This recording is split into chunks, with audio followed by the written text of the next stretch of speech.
اللہ کے حبیب نے منع فرمایا، فرمایا کوئی اونچا اللہ اللہ نہ کرے، جب کوئی نماز پڑھ رہا ہو سو رہا ہو تو اس کے سامنے اونچا ذکر نہ کرو۔ کہتے میں ایک دن اونچا اونچا ذکر کر رہا تھا، اونچا اونچا میں ذکر کر رہا تھا، کیونکہ عشق لگا سی کھیڈا کھیڈ دینوں تے مینوں کھیڈا بھول گئیاں، میں کجل پایا سی یار دے ویکھنے نوں، پھر او دی یاد وچ روندیاں ہی ڈل گئیاں، حیدر شاہ اس گلی کدے نہ رول دی، پر ہن تے رول گئیاں۔ کہتے میں اونچا ذکر کر رہا تھا تو حضرت عمر فاروق رضی اللہ تعالیٰ عنہ نے ڈانٹ دیا، فرمایا تجھے نہیں پتا حضور نے منع کیا؟ تو عمر نے ڈانٹا تو میں چھپ کے بیٹھ گیا کونے میں۔ حضور آئے نا نماز پڑھانے تو محبوب نے پتا کیا وہ عبداللہ کدھر ہے؟ کہتے میں کونے میں تھا، حضور نے فرمایا کیا ہوا؟ تو میں رو پڑا، میری عزت بڑی تھی نا مدینے میں، کبھی کسی نے کچھ نہیں کہا تھا۔ نبی کریم نے فرمایا کیا ہوا؟ عرض کی حضور کچھ نہیں۔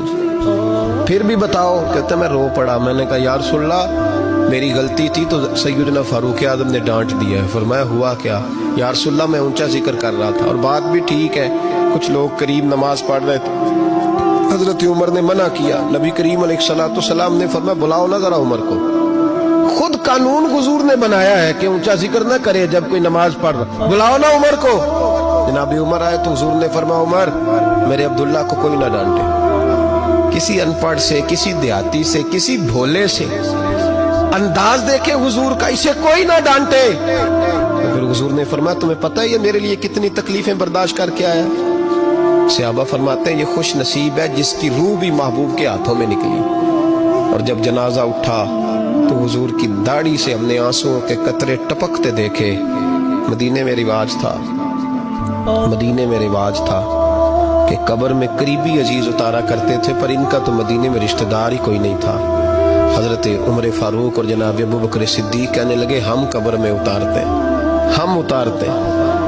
جب ان دونوں نے اٹھایا قبر میں گئے تو کہتے ہیں کمال دیکھو اللہ کے رسول ہم دونوں سے پہلے قبر میں اتر گئے، اور حضور نے یہ البدایہ والنہایہ میں موجود ہے، کب مجھے دو میں قبر میں اتارتا ہوں۔ کہتے ہیں حضور نے تنے تنہا پکڑا، تنے تنہا قبر میں اتارا، پسے مردن فرشتوں نے جو تلاشی لی تو کیا نکلا؟ فقط ایک دل کے گوشے سے خیال مصطفیٰ نکلا۔ نبی کریم علیہ السلام نے قبر میں رکھا اور ساتھ فرمایا اے اللہ میں آج شام تک اس سے راضی تھا، تو بھی اپنے کرم سے اس سے راضی ہو جا۔